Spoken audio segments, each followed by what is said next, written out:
서유기 낭독 6편 최종회 홍해알을 가두다. 한편 손오공과 서오정은 소나무 숲에서 저팔계가 돌아오기를 기다리고 있었으나 아무리 기다려도 돌아오지 않았다.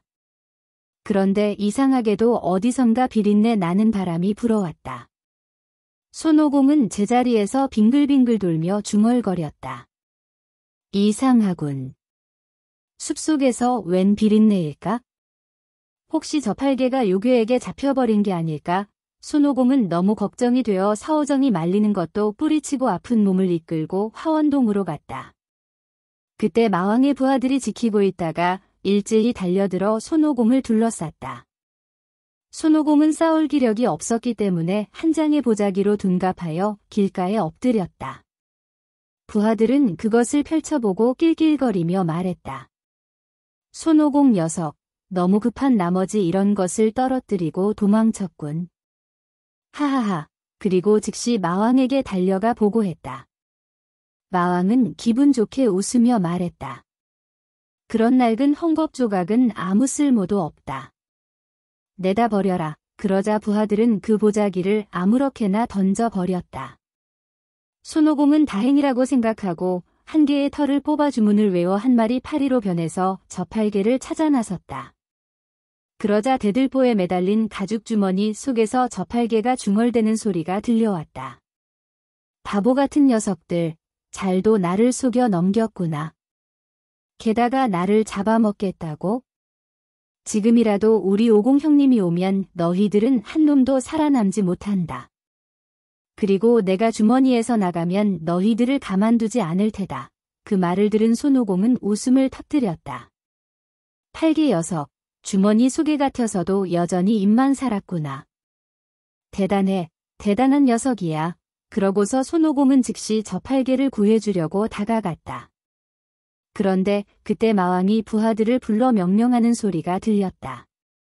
너희들 6명은 우마왕에게 가서 당나라 스님 고기를 대접할 테니 오시라고 전해라. 부하들이 명령을 받고 물러나왔다.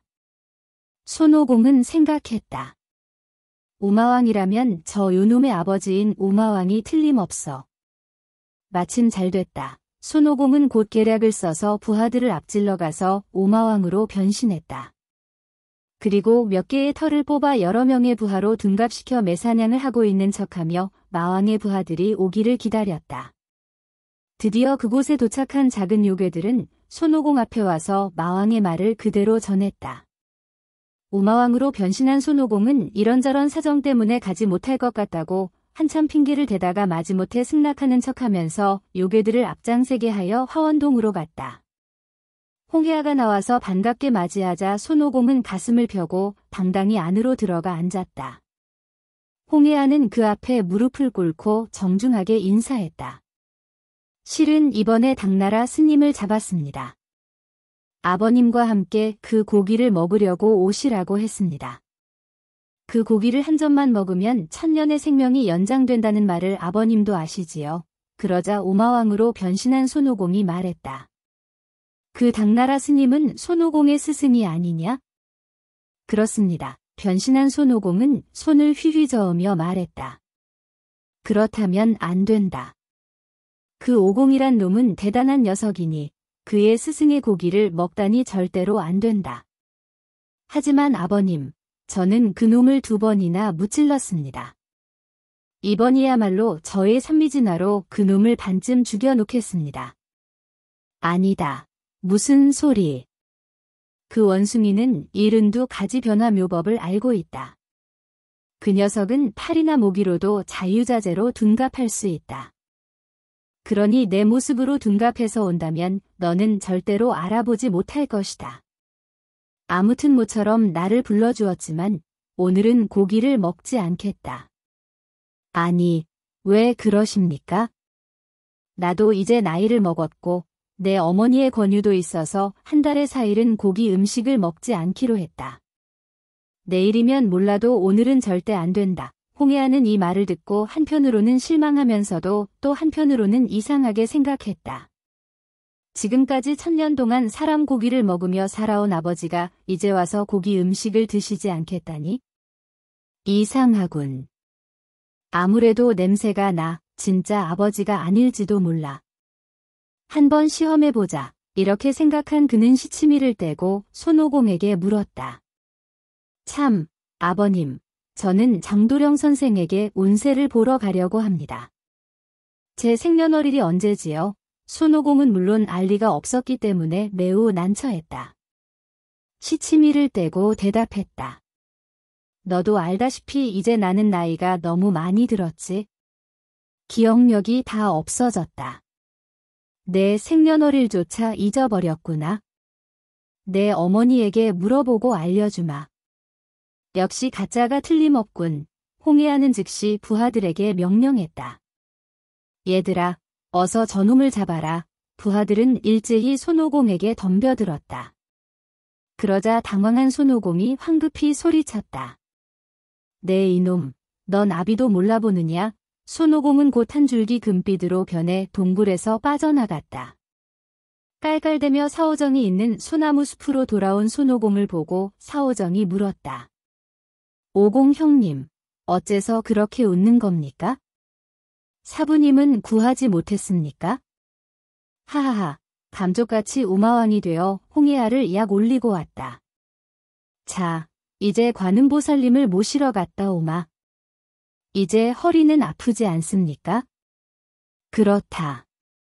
홍해아 놈을 굴려주고 왔더니 씻은 듯이 나았다. 자, 다녀오마. 손오공은 구름을 타고 남해로 날아갔다. 관음보살을 만난 손오공은 모든 사정을 이야기했다. 그러자 관음보살은 손에 있던 옥정병을 휙하고 바닷속으로 던졌다. 아니, 저렇게 귀한 것을 왜 버리십니까? 나를 주시면 될 것을. 매우 아까워하면서 손오공이 바라보고 있자 곧 큰 파도가 일어나더니 한 마리 거북이 옥정병을 물고 나타났다. 관음보살을 향해 머리를 숙였다. 관음보살은 손오공에게 명령했다. 저 병을 가져오너라. 손오공이 가까이 가서 병을 들어 올리려고 했으나 그것은 너무도 무거워 꼼짝도 하지 않았다. 관음보살은 이를 보고 웃으며 말했다. 이 병에는 바닷속에 물이 모두 들어있다. 그러니 내가 들지 못하는 것은 당연하지. 관음보살은 그 병을 가볍게 들어 올리고 제자인 해안행자를 데리고 손오공과 함께 천장의 연꽃집을 타고 공중으로 올라갔다. 이윽고 화원동 상봉에 도착한 관음보살은 병을 옆으로 기울였다. 그러자 병에서 엄청난 소리를 내며 물이 흘러나왔다. 그 소리는 마치 벼락 치는 소리 같았다. 그러고서 손오공을 불러 왼손을 내밀게 하여 버드나무 가지에 물을 흠뻑 적신 다음 손오공의 손바닥에 글자를 썼다. 글자가 쓰여진 손을 꼭 쥐고 유교에게 싸움을 걸어 이곳까지 끌고 오너라. 손오공은 관음보살이 시키는 대로 동굴 입구에 가서 유교에게 욕을 퍼부어 그를 화나게 만들었다. 그리고 유교를 유인해서 관음보살 앞으로 데리고 와서는 잽싸게 관음보살 뒤에 숨었다. 요괴는 창을 높이 쳐들고 연꽃 위에 버티고 앉아있는 관음보살을 향해 덤벼들었다. 순간 관음보살은 한 줄기 금빛이 되어 하늘 높이 올라갔다. 그래서 그곳에는 연꽃만 남게 되었다. 요괴는 깔깔거리며 배를 잡고 웃었다. 내가 한 방 먹이니까 놀라서 연꽃도 내버리고 도망치는군. 어디, 내가 한번 앉아보자. 요괴는 연꽃 위에 올라가 관음보살을 흉내내며 손발을 모으고 앉았다. 그러자 구름 위에서 그 모습을 보고 있던 손오공이 관음보살에게 물었다. 관음보살님, 저 연꽃을 요괴놈에게 주어 버릴 겁니까? 관음보살은 아무 말도 하지 않고 곧 버드나무 가지로 연꽃을 가리키며 큰 소리로 외쳤다. 없어져라. 그러자 연꽃은 팍 하고 사라지고 요괴는 36개의 칼날 위에 앉게 되었다. 요괴의 양쪽 장단지는 칼에 찔려 폭포처럼 피가 흘렀다. 요괴는 이를 악물고 아픔을 참으며 맨손으로 장단지에 꽂힌 칼날을 뽑으려고 했다. 그러자 곧 관음보살이 주문을 외워 칼날을 모두 구부렸다. 요괴는 더 이상 참지 못하고 결국 비명을 지르며 용서를 빌었다. 관음보살님, 제가 잘못했습니다. 제발 목숨만 살려주십시오. 그럼 불문에 귀의하겠느냐? 목숨만 살려주신다면 기꺼이 귀의하겠습니다. 관음보살은 요괴의 머리칼을 자르고 죄를 사해준 뒤 선제동자라는 이름을 붙여주었다. 그러고서 또 주문을 외우고 소리쳤다. 없어져라. 그러자 36개의 칼날이 한꺼번에 땅바닥에 떨어지고 선제동자의 몸에는 상처 하나 남지 않았다. 상처가 사라진 것을 본 요괴는 다시 창을 들고 관음보살을 향해 덤벼들었다. 손오공이 옆에서 여의봉을 휘두르며 싸우려고 했으나 관음보살은 손오공을 말리고 소매 속에서 금고리 5개를 꺼냈다. 관음보살은 선제동자를 향해 그것을 던지며 소리쳤다. 끼워져라. 그러자 1개는 요괴의 머리에, 2개는 왼손과 오른손에, 그리고 나머지 2개는 양쪽 발에 끼워졌다. 관음보살이 또 입속으로 주문을 외우자 요괴는 곧 땅바닥에 넘어져 비명을 질러댔다. 이윽고 관음보살이 주문을 멈추자 선제동자의 아픔도 씻은 듯이 사라졌다. 그러나 금고리는 머리와 팔다리에 그대로 끼워져 있었으며 그 고리는 살 속으로 파고든 것처럼 꽉 끼워졌다. 선제동자는 또다시 창을 쳐들고 덤벼들었다. 그러자 관음보살이 버드나무 가지에 물을 흠뻑 묻혀 쫙 하고 뿌리며 외쳤다. 모여라. 그러자 선제동자의 손에서 스르륵 창이 떨어지더니 양팔이 가슴 앞으로 맞춰진 채 꼼짝도 하지 못했다. 선제동자는 결국 관음보살의 위대함에 간담이 서늘해져 그 앞에 무릎을 꿇었다. 이렇게 해서 관음보살은 선제동자를 데리고 남해로 돌아가고 손오공은 소나무 숲으로 돌아가 사오정과 함께 작은 요괴들을 하나도 남김없이 무찌르고 삼장법사와 저팔계를 구해냈다. 삼장법사는 손오공에게 지금까지 있었던 일을 모두 듣고 나서 무릎을 꿇고 관음보살이 있는 남쪽 하늘을 향해 절을 했다. 아이를 낳는 강 삼장법사 일행은 다시 서쪽으로 여행을 계속했다. 세월이 흘러 또 봄이 찾아왔다. 어느 날 잔잔한 물살을 일으키며 유유히 흐르는 강 앞에 이르게 되었다. 멀리 건너편에는 푸른 버드나무가 하늘거리고 그 밑에는 2-3칸의 오두막이 보였다. 그것은 강을 건너는 곳을 지키는 집 같았다. 저팔계가 곧 건너편을 향해 큰 소리로 외쳤다. 여보시오, 뱃사공 양반, 배를 부탁합니다. 저팔계가 몇 번 큰 소리로 부르자 이윽고 버드나무 그늘에서 배 한 척이 나왔다. 뱃사공은 삼장법사 일행이 기다리고 있는 강가에 도착해서 말했다. 손님, 어서 타시지요. 그런데 자세히 보니 그는 나이든 여자였다. 손오공이 물었다. 당신이 뱃사공입니까? 여자가 조용히 말했다. 남편이 집을 비워서 아주머니가 노를 젓고 있군요. 그러자 여자는 웃기만 할 뿐 아무 대답도 하지 않았다. 강을 건너 서쪽 강가에 도착하자 삼장법사는 사오정에게 말해서 여자에게 돈을 주었다. 여자는 그것을 받고 웃으며 집 안으로 들어가 버렸다. 강물이 너무도 맑은 것을 보자 삼장법사는 갑자기 목이 마른 것을 느끼고 저팔계에게 강물을 조금 떠오라고 했다. 저도 마시고 싶던 참이었습니다. 저팔계는 그렇게 말하고 즉시 큰 호리병에 한가득 강물을 떠가지고 와서 삼장법사에게 주었다. 삼장법사는 시원한 강물을 들이켰다. 삼장법사가 반 정도 남기자 저팔계도 그것을 단숨에 마셨다. 삼장법사 일행은 서쪽을 향해 다시 출발했다. 그런데 1시간도 지나지 않아 삼장법사가 갑자기 신음소리를 내며 말했다. 배가 몹시 아프구나. 그러자 저팔계도 중얼거렸다. 사부님도 아프세요? 저도 아파요. 찬물을 마신 탓이겠지. 사오정이 말했다. 그 말이 채 끝나기도 전에 삼장법사는 비명을 질렀다. 아이고, 배야. 아이고, 저팔계도 배를 문지르며 소리쳤다. 아, 배가 아파. 도저히 참을 수가 없어. 그런데 두 사람의 배는 아플 뿐만 아니라 점점 부풀어 오르기까지 했다. 손으로 만져보니 뭔가가 잡히는 것 같았고 그것이 꿈틀꿈틀 움직이고 있었다. 결국 가까이에 주막이 있는 것을 보고 무조건 그 집으로 들어가 방법을 찾기로 했다. 문밖에서 물레를 돌리고 있던 할머니에게 손오공이 급히 말했다. 할머니, 저희가 앞에 있는 강물을 마셨더니 갑자기 배가 아파서. 할머니는 손오공의 말이 채 끝나기도 전에 키득키득 웃었다. 그 강물을 마셨다 말이요? 아주 깨끗한 물이던가? 손오공이 이렇게 대답하자 할머니는 배를 잡고 깔깔거리며 웃어댔다. 아이고, 세상에, 그 물을 마시다니. 아무튼 어서 들어오시게. 이유는 나중에 말해줄 테니 끙끙 신음하며 걷지도 못하는 삼장법사와 저팔계를 방 안에 눕히고 손오공은 할머니에게 달려가 부탁했다. 할머니, 어서 물 좀 끓여주세요. 사부님께 뜨거운 물을 드려야겠어요. 보답은 꼭 할 테니 어서 빨리 서둘러 주세요. 그러나 할머니는 물을 끓이려 하기는커녕 여전히 키득키득 웃으며 뒷마당으로 가서 2명의 중년 여자들을 데리고 왔다. 그 여자들도 삼장법사와 저팔계를 보고는 깔깔거리며 웃어댔다. 손오공은 몹시 화가 나서 소리쳤다. 도대체 왜 그리 웃는 겁니까? 이쪽은 아파서 죽어가는데.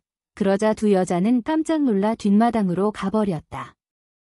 손오공은 할머니를 붙잡고 이번에는 험상궂은 얼굴로 소리쳤다. 이봐, 할머니, 어서 물을 끓여. 안 그러면 그냥 두지 않을 테니까. 그제서야 할머니는 겁을 먹고 말했다. 끓인 물을 먹여도 2 사람의 아픈 배는 낫지 않을 거요. 그럴 만한 이유가 있다오. 손오공이 할머니를 잡은 손을 놓자 할머니는 이야기를 시작했다. 이곳은 서량여국이라고 하는 나라인데 여자만 사는 나라로서 남자는 단 1명도 없소.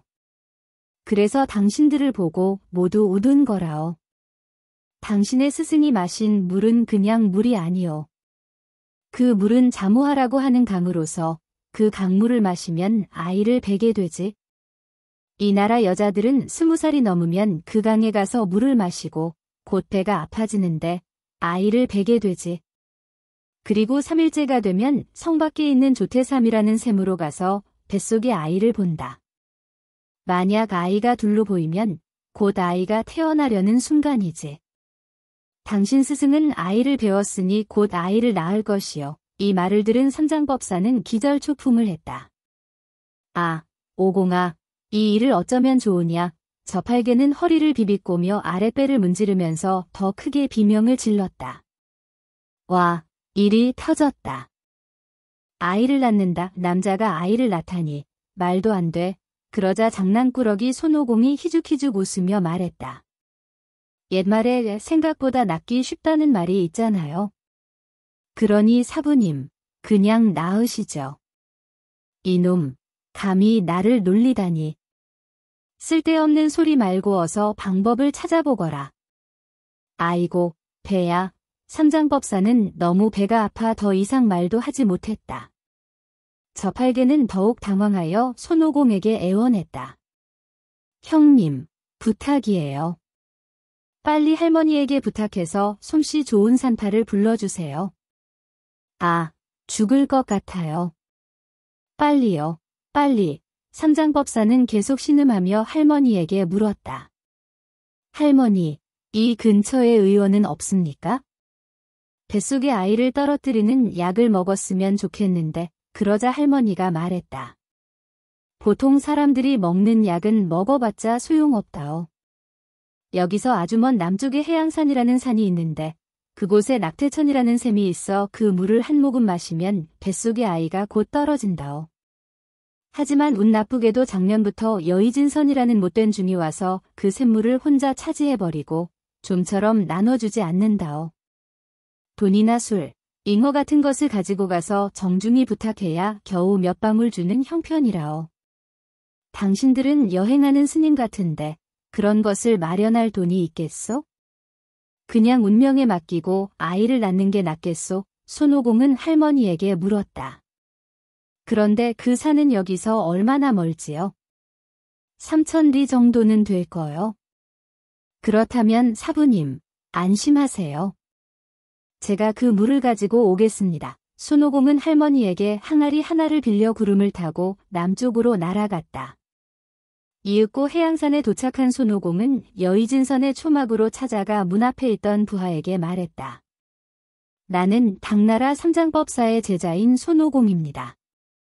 사부님이 그만 자모하 물을 마셔 배가 아파 괴로워하고 있습니다.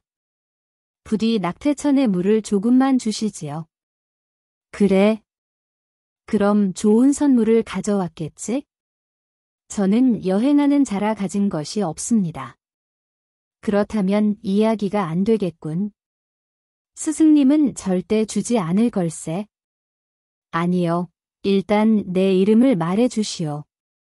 어쩌면 조금 가져가도 좋다고 할지도 모르잖소. 그러자 부하가 할 수 없이 여의진선에게 가서 손오공이 찾아왔음을 알렸다. 그러나 여의진선은 손오공이라는 이름을 듣자 불같이 화를 내며 벌떡 일어나 마음대로 늘어나고 줄어드는 여의조라는 창을 들고 문 밖으로 뛰쳐나왔다. 여봐라, 손오공은 어디 있느냐? 제가 손오공입니다. 손오공은 앞으로 나아가 두 손을 모으고 절을 했다. 그러자 여의진선은 이를 부드득 갈며 소리쳤다. 네, 이놈. 오는 도중에 성령대왕과 만난 적이 있겠지? 아, 그 화원동 홍해아라는 요괴 말이군요. 그런데 그게 어찌 되었단 말입니까? 그 아이는 내 조카다. 나는 우마왕의 동생인데 어제 형에게서 편지가 왔구나. 내 놈 때문에 홍해아가 심하게 다쳤다는 것을 알고 나는 내 놈을 찾아 원수를 갚으려고 생각하고 있던 참이다. 그런데 내 놈이 제 발로 찾아왔으니 이것이야말로 하늘의 뜻이 아니고 무엇이겠느냐? 각오하는 게 좋을 게다. 손오공은 희죽희죽 웃으며 손을 휘휘 저었다. 아니요. 그건 틀렸소. 당신의 형과 나는 500년 전에 의형제를 맺은 사이요. 또 당신의 조카도 그 일을 계기로 지금은 관음보살을 따르는 선제동자가 되어 나보다 더 높은 위치가 되었소. 그러니 나를 그렇게 원망할 필요는 없지 않소. 그러나 여의진선은 손오공의 말을 듣지도 않고 여의조를 휘두르며 덮쳤다. 손오공도 즉시 여의봉을 쳐들고 맞서 싸웠다. 거의 100여 차례 싸우자 힘이 빠진 여의진선은 재빨리 산으로 도망쳤다. 손오공은 도망치는 여의진선을 내버려 두고 문을 부수고 들어가 샘물이 있는 곳으로 가서 그곳을 지키는 부하들을 쫓아버리고 두레박을 찾아 재빨리 물을 길어 올렸다. 그런데 그 순간 다시 돌아온 여의진선이 여의조를 가지고 갑자기 손오공의 다리를 걸었다. 손오공은 그 바람에 앞으로 넘어졌으나 즉시 일어나 여의봉을 들고 덮쳤다. 손오공은 왼손으로 여의봉을 휘둘러 다가오는 여의진선을 위협하면서 오른손으로는 새끼줄에 묶은 항아리를 샘물 속에 던졌다. 그런데 그만 여의진선이 휙하고 여의조를 뻗어 손오공의 다리를 또 걸었다. 손오공이 비틀거리는 순간 항아리는 줄과 함께 샘물 속으로 떨어졌다. 손오공이 매우 화가 나서 여의진선에게 덤벼들자 여의진선은 팍하고 소리를 내며 어디론가 숨어버렸다. 이제 물을 퍼올리고 싶어도 항아리가 없었기 때문에 어떻게 할 수가 없었다. 다시 언제 또 여의진선이 나타나 다리를 걸지 몰라. 좀 도와달라고 할 수밖에 없겠군. 손오공은 이렇게 중얼거리며 구름을 타고 주막으로 돌아왔다. 손오공은 돌아온 이유를 설명하고 할머니에게 또 항아리를 빌려 사오정과 함께 다시 해양산으로 날아갔다. 이 못된 원숭이 놈, 또 왔구나. 여의진선이 문 밖으로 뛰어나오며 소리쳤다. 그러자 손오공과 여의진선은 서로 여의봉과 여의조를 휘두르며 맞붙어 싸웠다. 손오공은 꾀를 내어 여의진선을 30리까지 끌어내었다. 그러는 사이에 사오정은 항아리를 들고 안으로 들어가 샘물을 지키는 부하들을 단숨에 쫓아버리고 곧 항아리를 샘물 속에 넣어 찰랑찰랑하게 물을 길어 올렸다. 서둘러 그곳을 나온 사오정은 구름을 타고 공중으로 올라갔다. 그런데 멀리 30리 밖에서 여의진선과 싸우고 있는 손오공이 보였다. 사오정은 손오공을 향해 소리쳤다. 형님, 물 이미 떴어요. 이제 그만 그 녀석을 용서해 주시고 함께 갑시다. 그러자 손오공이 웃으며 여의진선에게 말했다. 못된 요괴놈, 목숨만은 살려주마. 그러니 앞으로는 누구에게나 물을 나누어 주고 뇌물 같은 것은 받지 말아라. 알겠느냐? 그러나 여의진선은 또 손오공의 다리를 걸려고 했다.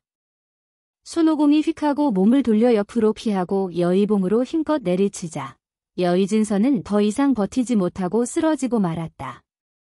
손오공은 여의조를 빼앗아 둘로 부러뜨리고 또다시 네 개로 부러뜨려 땅바닥에 내동댕이 쳤다. 이놈, 그래도 정신을 못 차리는구나. 손오공은 쓰러져 있는 여의진선을 바라보며 씩씩대다가 곧 유유히 구름을 타고 돌아갔다. 돌아와 보니 저팔계가 배를 잡고 끙끙거리고 있었다. 손오공은 낄낄대며 물었다. 팔계야, 넌 언제 아이를 낳는 거냐? 저팔계는 아픈 배를 움켜쥐고 눈물까지 줄줄 흘리며 소리쳤다. 형님, 제발 놀리지 말아요. 구해준다고 큰소리치더니 물은 가져오지도 않고 아픈 사람을 왜 자꾸 놀리는 거요? 이윽고 사오정이 도착해서 그런 저팔계를 보며 깔깔대고 웃으며 말했다. 자, 봐요. 물을 가져왔어요. 할머니는 그 물을 술잔의 반 정도 따라 삼장법사에게 마시게 했다. 그러자 옆에 있던 저팔계가 말했다. 나는 술잔은 필요 없어요. 통째로 마시면 되니까. 그러자 할머니가 놀라 소리쳤다. 안 돼요. 안 돼. 한꺼번에 그렇게 많이 마시면 창자까지 다 녹아버린다. 그래서 저팔계도 반 정도만 마셨다. 그러자 곧 그들의 배는 더욱 아파졌다. 삼장법사와 저팔계는 더욱 큰 소리로 비명을 지르며 대굴대굴 굴렀다. 아니, 할머니, 도대체 어떻게 된 거죠? 잠깐 기다려요.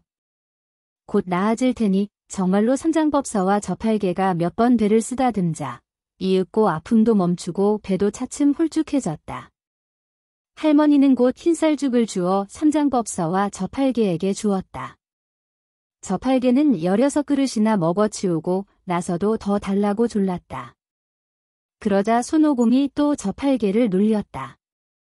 이 못보 녀석아, 그렇게 많이 먹다가는 어느 날 갑자기 배가 터지고 말 거다. 그제서야 저팔계는 더 이상 조르지 않았다. 삼장법사와 저팔계가 다 나아서 휴식을 취하고 있자 할머니가 삼장법사에게 다가가 물었다. 스님, 남은 낙태천 물은 저에게 주시지 않겠습니까? 그러지요. 삼장법사는 물을 건네주자 할머니는 그 물을 단지에 넣고 뒷마당으로 가서 땅속에 묻었다. 할머니는 다시 돌아와 싱글벙글 웃으며 말했다. 이제 걱정이 없게 되었소? 이 물만 있으면 내 장례식 비용은 걱정할 필요가 없으니 삼장법사 일행은 그 집에서 하룻밤을 편안히 쉬고 다음날 아침이 되자 다시 서쪽을 향해 여행길에 올랐다. 파초선을 빌리러 가다 삼장법사 일행이 서쪽으로 계속 가는 동안 이미 봄이 지나고 여름도 지나 깊은 가을이 되었다. 그런데 이제 곧 서리가 내릴 날씨인데 어쩐 일인지 갑자기 찌는 듯한 더위가 몰려왔다. 참 이상하네. 날씨가 미쳤나? 아야, 가을 다음에 여름이라니. 저팔계가 또 멍청한 말을 하자 삼장법사와 손오공, 사오정은 웃음을 터뜨렸다. 하지만 모두 속으로는 이상하다고 생각하고 있었다. 너무 더워서 더 이상 가지 못하게 되자 삼장법사 일행은 하룻밤 묵으면서 방법을 생각하기로 하고 어떤 주막으로 들어갔다. 삼장법사는 곧 그 집 주인을 불러 물어보았다. 주인장, 도대체 이곳은 왜 이렇게 더운 겁니까? 그러자 주인이 자세히 설명해 주었다. 이 마을에서 60리 정도 떨어진 서쪽에 화염산이라는 산이 있습니다. 그 일대 800리 정도는 완전히 불바다입니다. 그래서 저 산을 넘어가면 강철로 된 몸이라도 곧 녹아서 물이 되어버리지요. 삼장법사는 갑자기 얼굴색이 새하여져 아무 말도 하지 못했다. 그때 마침 떡장수가 지나갔다. 손오공은 떡을 사려고 얼른 뛰어나갔다. 돈을 주고 떡을 받아들다가 손오공은 너무 뜨거워 갑자기 비명을 질렀다. 우와, 뜨거워. 아니, 뭐가 이렇게 뜨겁나? 이걸 도대체 어떻게 먹으라는 거지? 그러자 떡장수가 웃으며 말했다. 이 정도가 뭐가 뜨겁다고 하십니까? 조금 더 가면 엄청나게 뜨겁답니다. 그런데 당신은 어떻게 이렇게 뜨거운 곳에서 곡식을 키웠느냐고요? 그 떡가루는 어떻게 마련했죠? 철선에게 부탁했습니다. 철선이란 그 신선은 파초선이라는 부채를 가지고 있답니다. 그것을 빌려와서 한 번 붙이면 불이 꺼지고, 2번 붙이면 바람이 불고, 3번 붙이면 비가 내립니다. 그래서 그 부채를 빌려와 씨를 뿌려 키워서 수확을 했죠. 그렇지 않으면 이곳에서는 풀 한 폭이 자라지 못하지요. 손오공은 고맙다는 인사를 하고 기뻐하며 안으로 들어갔다. 그리고 곧 집주인에게 철선이 사는 곳을 물었다. 주인장, 당장 철선이 사는 곳을 가르쳐 주시오. 그러자 집주인은 어이없다는 표정으로 말했다. 그만두시는 게 좋습니다. 그 신선은 여기서 아주 남쪽에 있는 취운산의 파초동이란 곳에 있습니다. 그곳은 무려 4,500리나 떨어져 있어 갔다 오는 데만도 한 달은 걸린답니다. 포기하십시오. 무슨 소리요? 겨우 4,500리라니. 그런 건 아무 문제도 없다오. 손오공은 어리둥절해하는 집주인을 뒤로하고 즉시 삼장법사에게 달려갔다. 사부님, 방법을 알아냈습니다. 부채만 있으면 된답니다. 제가 곧 부채를 가져오겠습니다. 손오공은 즉시 구름을 타고 취운산으로 날아갔다. 구름에서 내린 손오공은 마침 그곳을 지나가던 나무꾼을 불러 물어보았다. 철선이 사는 파초동은 어디입니까? 그러자 나무꾼이 대답했다. 파초동은 알고 있습니다만 철선이라는 사람은 없습니다. 혹시 성공주를 잘못 알고 찾아온 게 아닙니까? 그녀는 나찰녀라고 불리는데 우마왕의 아내입니다. 듣고 손오공은 깜짝 놀랐다. 아니, 이런, 또 원수를 만나야 하다니. 전에 홍해아를 항복시킬 때 그놈이 그곳에 사는 나찰녀가 바로 자신의 어머니라고 했는데 그놈을 혼내준 바람에 그의 가족들은 나를 원수로 생각하고 있을 텐데. 그놈의 삼촌인 여의진선도 나에게 물 한 방울 주려고 하지 않았었어. 그러니 순순히 부채를 빌려줄 리가 없지. 그러나 손오공은 어쨌든 일단 부딪혀 보기로 하고 이윽고 파초동 문 앞에 서서 소리쳤다. 우마 형님, 문 좀 열어주시오. 내가 왔소이다. 그러자 안에서 어린 하녀가 나와 누구냐고 물었다. 손오공은 더욱 허세를 부리며 큰 소리로 당당하게 말했다. 난 당나라에서 온 손오공이다. 파초선이란 부채를 빌리러 왔다. 하녀가 안으로 들어가 나찰녀에게 전하자 나찰녀는 손오공이라는 이름만 듣고도 불에 기름을 끼얹은 것처럼 온몸이 새빨갛게 되어 화를 냈다. 이 못된 원숭이 놈, 결국 내 놈이 찾아왔구나. 나찰녀는 즉시 두 자루 칼을 들고 밖으로 나왔다. 여봐라, 손오공은 어디 있느냐? 손오공은 앞으로 나아가 정중하게 인사했다. 형수님, 처음 뵙겠습니다. 누가 형수님이냐? 나찰녀는 병력같이 소리쳤다. 남편이신 우마왕과 저는 500년 전에 의형제를 맺은 사이입니다. 그 우마왕의 아내이니 저에게는 형수님이 아니겠습니까? 이놈, 그렇다면 어째서 내 아들에게 그렇게 못된 짓을 했느냐? 아들이라, 누구를 말하는 거죠? 손오공이 시치미를 떼고 물었다. 화원동의 성명대왕인 홍해아 말이다. 언젠가 내 아들의 원수를 꼭 갚아주려고 했는데 제 발로 나타났구나. 아, 형수님, 그건 잘못하신 겁니다. 사실은 아드님이 저희 사부님을 잡아먹으려고 했기 때문에 관음보살님이 오셔서 사부님을 풀어주신 거라고요. 지금 아드님은 선제동자가 되어 관음보살님이 계신 곳에서 높은 신분이 되었습니다. 그러니 그렇게 화를 내실 게 아니라 오히려 저에게 고맙다고 해야 옳지 않겠습니까? 쓸데없는 말 말고 어서 목이나 내밀어라. 하하하, 그럴까요? 손오공은 정중하게 인사하고 시키는 대로 목을 내밀었다. 나찰녀는 화가 나서 칼을 휘둘러 손오공의 목을 내리쳤다. 그러나 손오공은 불사신이었기 때문에 나찰녀가 수십 번을 내리쳐도 어디서 부는 바람인가 하고 능청을 떨고 있었다.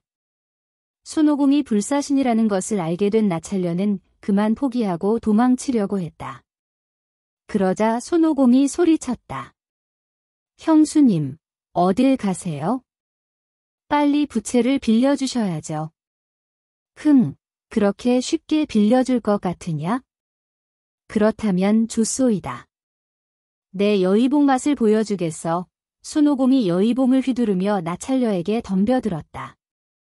두 사람은 곧 추운산 앞에서 한판 싸움을 시작했다. 좀처럼 승부가 나지 않고 싸우고 있는 사이에 곧 저녁이 되었다. 나찰녀는 도저히 이길 기미가 없자 파초선을 한 번 붙였다. 그러자 손오공의 몸은 곧 하늘 멀리 날아가서 마치 회오리 바람에 말려 올라간 나뭇잎처럼 팔랑거리다 결국 산꼭대기에 떨어졌다. 떨어진 손오공은 바위에 달라붙어 주위를 둘러보았다. 자세히 보니 이곳은 소수미 산이었는지라 이를 생각해내고 즉시 영길보살을 찾아갔다. 영길보살을 만난 손오공은 지금까지 있었던 일을 모두 이야기했다. 그러자 영길보살은 웃으며 말했다. 그 파초선으로 한 번 붙이면 83,000리나 날아가게 된다고 하오. 화염산에서 이곳까지는 10,000리 정도니 이 정도 위치에 떨어진 것도 그대의 묘법 덕분인 것 같소. 큰일 났군요. 어떻게 사부님을 모시고 산을 넘지? 안심하시오. 내가 귀한 것을 줄 테니. 그것은 바로 정풍단이라고 하는데 바람을 멈추게 하는 약이오. 그것만 있으면 아무리 부채질을 해도 꼼짝도 하지 않을 수 있어. 손오공은 영길보살에게 정풍단을 받은 후 구름을 타고 추운산으로 돌아와 여의봉으로 쾅쾅 문을 두드렸다. 문 열어라. 어서 문을 열어. 손오공님이 부채를 빌리러 왔다. 그러자 나찰녀가 깜짝 놀랐다. 한 번 붙이면 83,000리 밖으로 날아가는데 이렇게 빨리 돌아오다니. 에잇, 이번에야말로 2번 다시 오지 못하도록 해주겠다. 그녀는 벌떡 일어나 칼을 집어들고 뛰어나와 손오공에게 덤벼들었다.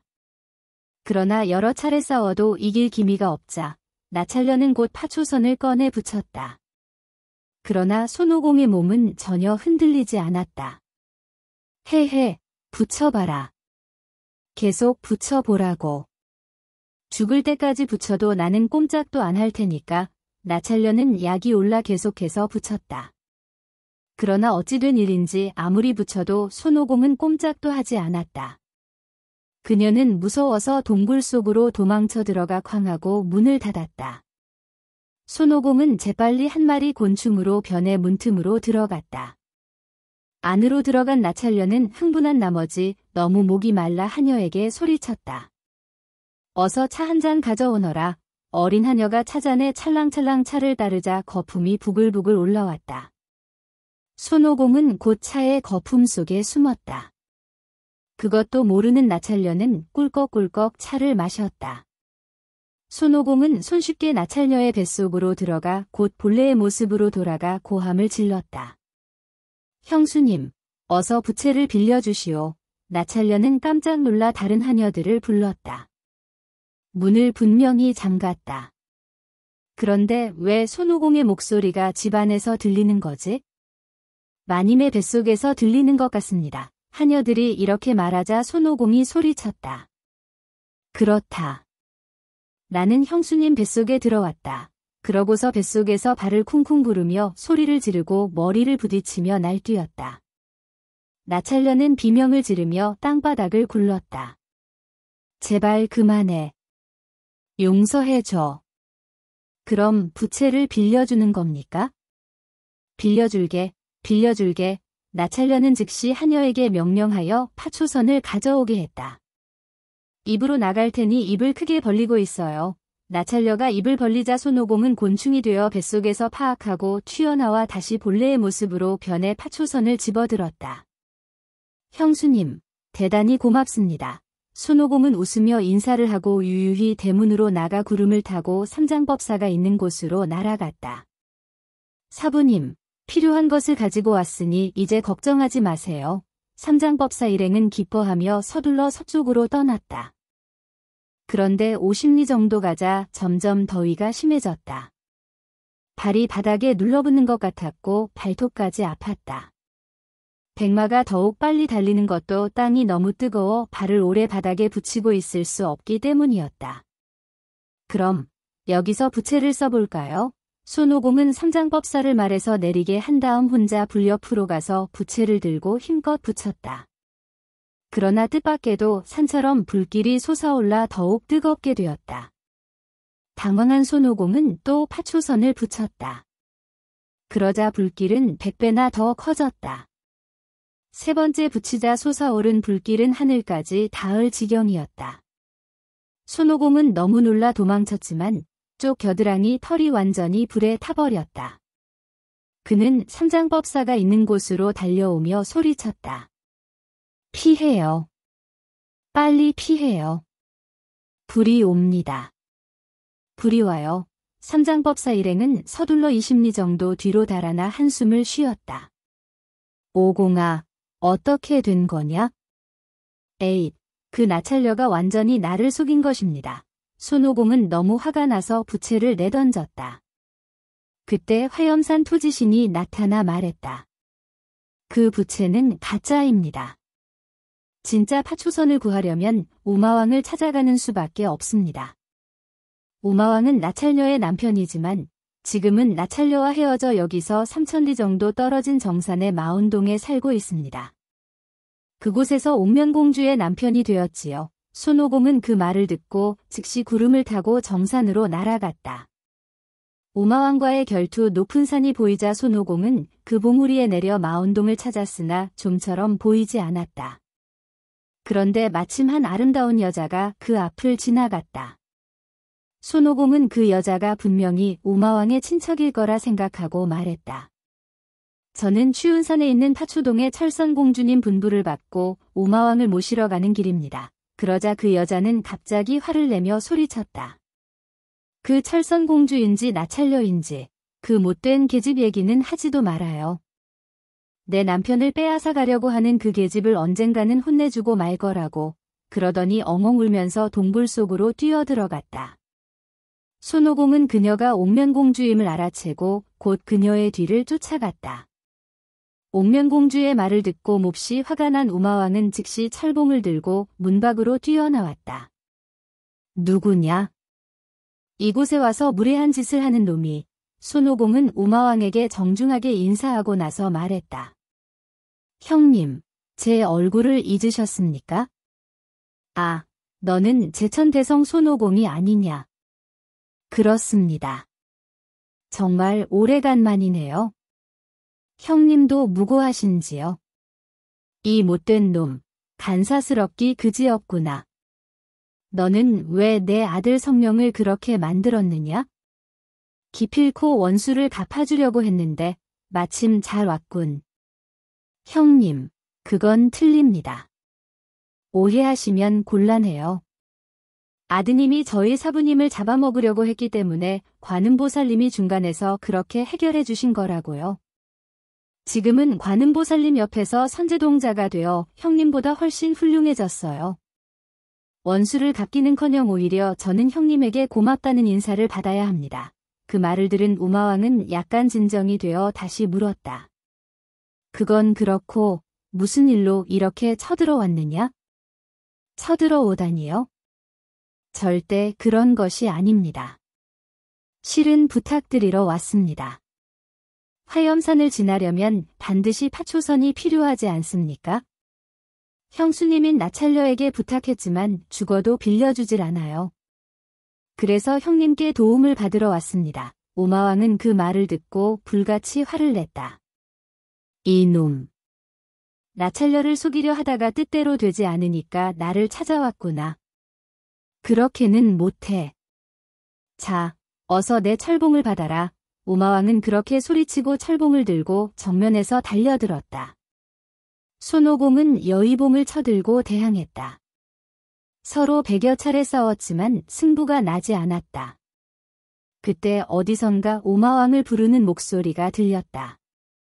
우마왕님, 저희 대왕마마께서 잔치를 연다고 하십니다. 우마왕은 그 말을 듣고 철봉을 거두며 손오공에게 소리쳤다. 너 녀석과 싸울 시간이 없다.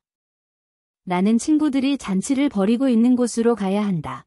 벽수금천이 황금을 가지고 있으며 물속을 자유롭게 다니는 짐승에 올라탄 우마왕은 서쪽을 향해 날아가 버렸다.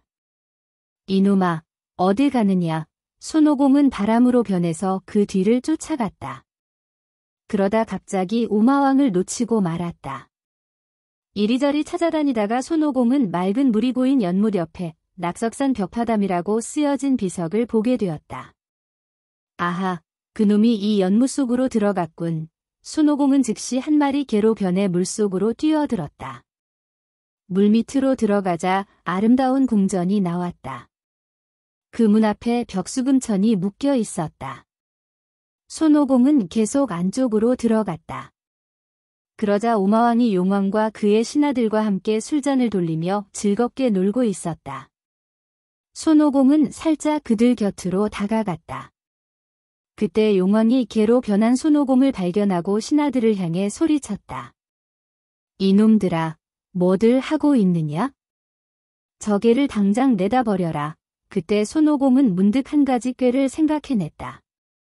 즉시 본래의 모습으로 돌아가 벽수금천이를 풀어 휙하고 안장에 올라타고 물 위로 잽싸게 올라왔다. 그리고 오마왕의 모습으로 둔갑하여 구름을 타고 추운 산으로 날아가 파초동 입구에 섰다. 문을 열어라. 손오공이 외치자 나찰려는 까맣게 모르고 오랜만에 남편이 온 줄 알고 서둘러 밖으로 나왔다. 오랜만이군요. 당신도 그동안 별일 없으셨죠? 그런데 오늘은 어인바람이 불어서 이곳까지 오셨나요? 그동안 바빠서 오랫동안 오지 못했어. 다름 아니라 손오공이라는 놈이 화염산을 지나려 한다고 하오. 이제 곧 부채를 빌리러 이곳까지 올지도 모른다오. 그놈이 오면 즉시 잡아서 성령의 원수를 갚으려고 온 거요. 그러자 나찰려는 눈물을 뚝뚝 흘리며 말했다. 저는 그 원숭이 놈에게 죽을 뻔했어요. 그래서 결국 부채까지 빼앗겨 버렸답니다. 손오공은 일부러 가슴을 쿵쿵 치며 분노에 차서 도저히 참지 못하겠다는 듯이 소리쳤다. 저런 놈에게 부채를 주었단 말이요. 그러자 나찰려는 곧 활짝 웃으며 말했다. 걱정 마세요. 가짜 부채를 주었으니까요. 제가 감쪽같이 그 원숭이 놈을 속였다. 그럼 진짜 부채는 어디 있어? 염려 말아요. 잘 두었으니까 하녀들이 곧 맛있는 음식과 술을 가지고 나왔다. 손오공은 나찰려가 기분이 좋아진 것을 보고 슬쩍 물었다. 왠지 걱정이 되는군. 그 진짜 부채는 어디에 두었소? 손오공이라는 놈은 변화술이 매우 능하기 때문에 안심할 수가 없다오. 나찰려는 호호 웃으며 입속에서 살구나무 잎사귀 같은 것을 꺼내 손오공에게 건네주었다. 여기 있습니다. 손오공은 그것을 받아들고 속으로 생각했다. 이것이 진짜 부채일까? 의심스러운 얼굴로 생각에 잠겨있자 나찰려는 그것을 보고 깔깔대며 웃음을 터뜨렸다. 어머, 당신은 겨우 2년 동안 헤어져 있는 사이에 모든 걸 다 잊어버리셨군요. 정신 차리세요. 나찰려는 곧 부채를 사용하는 방법에 대해 이야기했다. 왼쪽 엄지손가락으로 손잡이 위에 있는 7번째 빨간 실을 누르면서 수슈하시 시추 주문을 외우면 한 장 두 척의 길이가 되잖아요. 손오공은 그 주문을 확실히 기억해놓고 부채를 입속에 집어넣고서 얼굴을 쓱 문질렀다. 그러자 그는 곧 손오공 본래의 모습으로 돌아갔다. 아니, 너는 손오공이 아니냐? 이 못된 놈, 당장 부채를 내놔. 나찰려가 손오공에게 달려들었다. 손오공은 잽싸게 몸을 날려 유유히 파초동에서 빠져나왔다. 그리고 구름을 타고 산봉우리로 올라가 즉시 부채를 꺼내 왼쪽 엄지손가락으로 빨간 실을 누르며 외쳤다. 수슈하시 시추. 그러자 파초선은 곧 한 장 두 척의 길이가 되어 눈부시도록 아름다운 빛을 냈다. 손오공은 그것을 꼭 쥐고 유유히 돌아갔다. 그는 부채를 크게 만드는 법은 나찰려에게 배웠지만 작게 만드는 법은 전혀 듣지 못했기 때문에 그대로 가져갈 수밖에 없었다. 한편 오마왕은 벽파담에서 잔치가 끝나자 돌아가려고 밖으로 나왔다. 그런데 마당에 메어 놓은 벽수금천이가 온데간데 없이 없어진 것이었다. 여기저기 알아본 결과 손오공이 개로 둔갑해서 벽수금천이를 훔쳐간 것임을 알았다. 오마왕은 즉시 구름을 타고 파초동으로 날아왔다. 생각했던 대로 손오공이 오마왕으로 둔갑해 파초선을 빼앗아 달아나 버렸던 것이다. 오마왕은 곧 나찰녀에게 무기를 빌려 손오공을 쫓아갔다. 이윽고 파초선을 꽉 쥐고 희죽희죽 웃으며 걸어가는 손오공을 발견했다. 시시한 방법으로는 도저히 빼앗을 수 없다고 생각한 그는 한 가지 꾀를 냈다. 오마왕은 주문을 외워 곧 저팔계의 모습으로 둔갑해서 손오공 뒤에 바싹 다가가 말을 걸었다. 오공 형님, 저도 왔어요. 제 아무리 대단한 손오공이라도 그가 오마왕이라고는 전혀 생각하지 못했다. 돼지야, 어딜 가는 거지? 아무리 기다려도 형님이 돌아오지 않아서 걱정이 되어 사부님이 저를 보내셨어요. 무슨 소리? 걱정할 필요 없어. 이것 좀 봐라. 손오공은 자랑스럽게 파초선을 보여주었다. 우와, 정말 멋지네요. 어떻게 구했어요? 손오공은 거드름을 피우며 부채를 구하기까지 고생한 이야기를 들려주었다. 아주 힘들었군요. 어디 저도 좀 자세히 보여주세요. 손오공이 선뜻 부채를 건네주자 저팔계로 둔갑한 오마왕은 주문을 외워 그 부채를 곧 살구나무 잎사귀 정도로 작게 만들어 입속에 넣어버렸다. 그러고는 원래의 모습으로 돌아와 손오공을 향해 소리쳤다. 이놈아, 감쪽같이 속았지. 바로 나, 오마왕이다. 하하, 손오공은 그제서야 무릎을 치며 후회했다. 이런, 원숭이도 나무에서 떨어질 때가 있다더니 그 말이 이런 경우를 두고 한 말이군. 그러나 이미 때는 늦었다. 손오공은 할 수 없이 곧 여의봉을 휘두르며 정면에서 달려들었다. 그러자 오마왕은 그 부채를 한번 힘껏 붙였다. 그러나 손오공은 정풍단을 갖고 있었기 때문에 꼼짝도 하지 않았다. 이렇게 되자 오마왕은 당황하지 않을 수 없었다. 서둘러 부채를 입속에 집어넣고는 양손에 칼을 들고 휙휙 돌리면서 다가왔다. 이윽고 두 사람은 공중에서 있는 힘을 다해 싸우기 시작했다. 그때 그곳에 진짜 저팔계가 토지신의 안내를 받아 손오공을 도와주러 왔다. 이 돼지놈, 너 때문에 큰일을 망쳤나? 그건 또 무슨 말입니까? 저놈이 내 모습으로 둔갑해 내게서 부채를 다시 빼앗아갔어. 저팔계는 그 말을 듣자 불같이 화를 내며 창을 휘두르면서 오마왕에게 덤벼들었다. 이 못된 놈아, 감히 내 모습으로 둔갑해서 형님을 속이고 형제 의리까지 망쳐? 나, 어디 맛 좀 봐라. 저팔계는 정신없이 창을 휘두르며 오마왕에게 덤벼들었다. 오마왕은 손오공과의 싸움으로 너무 지쳐 있었기 때문에 저팔계의 무서운 기세로 달려들자 꽁무니를 빼고 도망쳤다. 그러나 화염산 토지신이 부하들을 데리고 기다리고 있다가 오마왕이 지나가자 그 앞을 가로막았다. 오마왕은 할 수 없이 다시 뒤돌아 저팔계와 손오공을 상대로 싸웠다. 그러나 한밤중까지 싸워도 승부가 나지 않았다. 이윽고 저팔계와 손오공이 잠깐 주위를 둘러보자 그곳은 정산의 마운동 앞이었다. 동굴 안의 옥면공주는 밖에서 들려오는 오마왕과 손오공이 싸우는 소리를 듣고 즉시 100여 명의 부하들과 함께 오마왕을 구하러 달려나왔다. 오마왕은 부하들과 함께 일제히 손오공과 저팔계에게 덮쳤다. 아이고, 도저히 안 되겠어. 저팔계는 더 이상 버티지 못하고 창을 거두고 도망쳤다. 도대체 어디서 이렇게 많은 놈들이 갑자기 튀어나온 거지? 손오공이 이렇게 중얼대며 저팔계를 따라 구름을 타고 그곳에서 탈출했다. 이리하여 오마왕은 승리를 거두고 부하들과 함께 동굴로 돌아와 동굴문을 굳게 닫았다. 손오공과 저팔계는 오마왕의 기세에 눌려 조금 두려웠지만 용기를 내어 다시 마운동으로 찾아갔다. 이 못된 요괴놈아, 어서 나와라. 손오공과 저팔계는 창과 여의봉을 휘둘러 문을 마구 두드렸다. 몹시 화가 난 오마왕은 또 철봉을 들고 뛰어나왔다. 이들 세 사람은 또 100여 차례나 싸우게 되었다. 그런데 이번에는 오마왕이 힘이 빠져 동굴문 쪽으로 도망쳤다. 그러나 토지신의 부하들이 그곳에 숨어 있다가 오마왕을 가로막았다. 더 이상 도망칠 수 없자 오마왕은 재빨리 한 마리 황새로 변해 동해 쪽으로 도망치려고 했다. 손오공은 검은 봉황으로 변해 황새를 쫓아갔다. 오마왕은 다시 흰두루미로 변해 남쪽으로 도망쳤다. 손오공은 새들의 왕인 단봉으로 변해 큰 소리로 외쳤다. 이 못된 요괴놈아, 내 놈이 두루미로 변하면 내가 몰라볼 줄 아느냐. 그러자 흰두루미는 서둘러 숲그늘로 내려가 한 마리 사양노루로 변해 힐끔힐끔 옆눈질하며 풀을 뜯어먹고 있었다.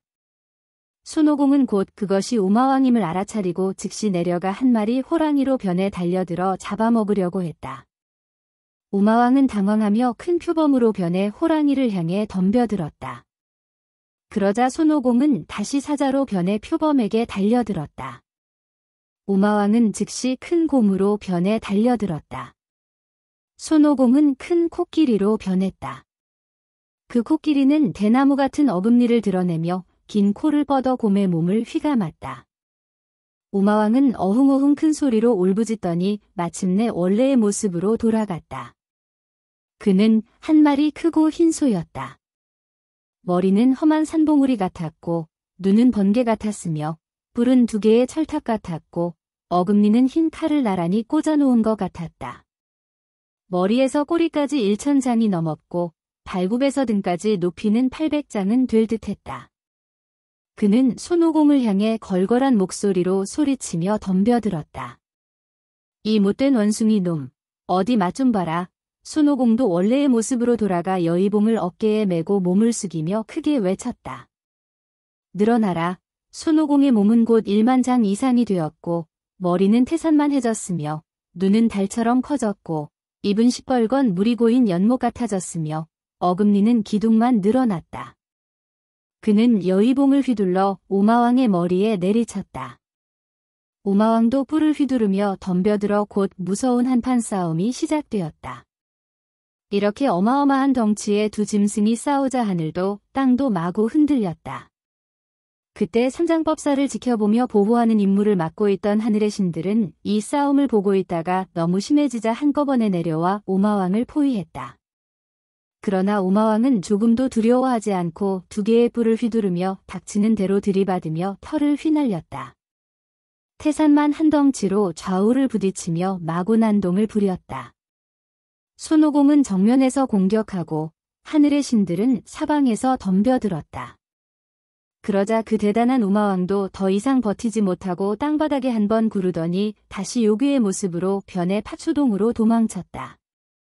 손오공과 하늘의 신들은 곧 그 뒤를 쫓아갔으나 오마왕은 동굴 문을 굳게 닫고 나올 생각을 하지 않았다. 손오공 일행이 추운 산을 둘러싸고 일제히 문을 부수려고 할 때 저팔계가 토지신들과 함께 달려왔다. 마운동 쪽은 어떻게 됐지? 손오공이 묻자 저팔계가 으스대며 대답했다. 옥면공주라는 여자는 내가 한 칼에 죽였어요. 정체가 드러나 보니 그 여자는 여우였더라고요.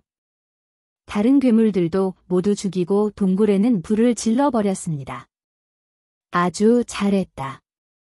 난 지금까지 오마왕과 싸우고 있는 중이다. 아주 만만치 않은 놈이야? 그 놈이 지금 저 동굴 안에 있군요. 형님, 나한테 맡기세요. 내가 들어가서 저놈을 혼내주고 부채를 가져올 테니까요. 저팔계는 원래 질 것 같은 상황에서는 연기를 피우고 발뺌하려고 했지만 이길 것 같을 때는 아주 기고만장했다.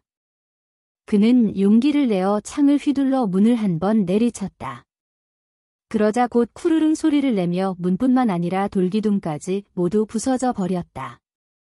한편 동굴 안으로 도망쳐 들어간 오마왕은 아직도 헉헉 숨을 몰아쉬며 싸움의 경과를 나찰녀에게 이야기하고 있었다.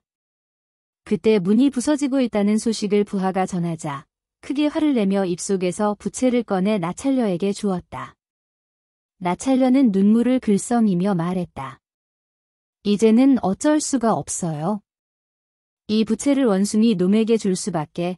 그러자 오마왕이 버럭 소리쳤다. 이제 와서 그럴 수는 없소. 잠깐 기다리시오. 다시 한번 싸워보고 올 테니까. 그는 2개의 칼을 높이 쳐들고 문 밖으로 나와 문을 부수고 있는 저팔계에게 무서운 기세로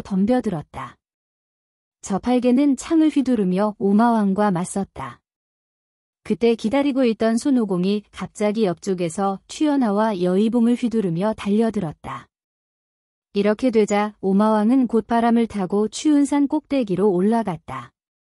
그러나 하늘의 신들이 사방에서 둘러싸고 토지신이 부하들을 이끌고 좌우에서 무서운 기세로 조여오자 오마왕은 그들을 상대로 싸울 수밖에 없었다. 한참을 싸우다 힘이 빠진 오마왕은 또다시 북쪽으로 도망쳤다. 그러자 발벅금강이 그것을 막았다. 이 못된 오마, 어딜 가느냐? 나는 석가열애님의 명령을 받고 너를 잡으러 왔다. 오마왕은 이 소리에 놀라 당황하며 남쪽으로 도망쳤다. 그러자 승지금강이 나타났다. 이 못된 오마, 나야말로 석가열애님의 명령을 받고 너를 잡으러 왔다. 오마왕은 당황해 동쪽으로 도망쳤다. 그러자 이번에는 대력금강이 소리쳤다. 오마왕이 다시 서쪽으로 도망치자 그곳에서는 영주금강이 기다리고 있었다. 오마왕이 마치 구석에 몰린 쥐처럼 어쩔 줄 몰라 두리번거리고 있을 때 손오공이 하늘의 신들과 함께 뒤쫓아오는 것이 보였다. 오마왕은 결국 구름 위에 올라타 하늘을 향해 도망치려고 했다. 그러나 그곳에는 이미 이천왕과 그의 아들인 나타태자가 또 다른 하늘의 신들을 데리고 하늘을 가득 메우고 있었다. 이 우마놈, 이제 더 이상 바둥대도 소용없다. 우리는 옥황상제의 명령을 받고 너를 잡으러 왔다. 오마왕은 결국 몸을 돌려 또 그 큰 흰소로 변해 두 개의 뿔을 휘두르며 이천왕에게 덤벼들었다. 이천왕이 칼을 들고 맞서려고 하는데 손오공이 달려왔다. 나타태자는 오마왕에게 덤벼들려는 손오공을 말렸다. 이곳은 나에게 맡기시오. 나타태자는 곧 주문을 외웠다. 변해라. 그는 곧 머리가 3개이고 팔이 6개 달린 괴물로 변해 휙하고 오마왕의 등에 올라타 칼을 휘둘러 그의 머리를 내리쳤다. 그러자 흰소의 머리가 땅바닥에 떨어졌다. 그러나 그 잘려진 곳에서 또 하나의 머리가 쑥하고 나오는 것이었다. 게다가 입에서는 시커먼 연기가 뭉게뭉게 나왔고 눈에서는 금빛이 뿜어져 나왔다. 나타태자는 다시 칼을 휘둘러 소의 머리를 내리쳤다. 그러자 또 한 개의 머리가 쑥하고 나왔다. 계속 내리쳐도 그때마다 머리가 나왔다. 끝이 없겠다고 생각한 나타태자는 화류고리라는 불을 뿜는 고리를 꺼내 오마왕의 뿔에 걸고 불을 붙였다. 무서운 기세로 타오르는 불 때문에 온몸이 뜨거워진 오마왕은 땅바닥에 대굴대굴 구르며 괴로워하면서 어떻게 해서든 변법을 써서 도망치려고 했다. 그러나 이천왕이 조경을 비추고 모든 것을 보고 있었기 때문에 꼼짝도 할 수가 없었다. 이제 끝이라고 생각한 오마왕은 결국 처량한 목소리로 말했다. 불문에 귀의할 테니 제발 목숨만은 살려주시오. 목숨을 살려줄 테니 어서 부채를 내놔라. 부채는 제 아내가 가지고 있습니다. 나타태자는 즉시 오마왕의 콧구멍에 밧줄을 끼워 묶고는 파초동으로 끌고 갔다. 코에 밧줄이 끼워져 끌려오는 오마왕을 보자 나찰려는 그 자리에 주저앉아 울음을 터뜨렸다.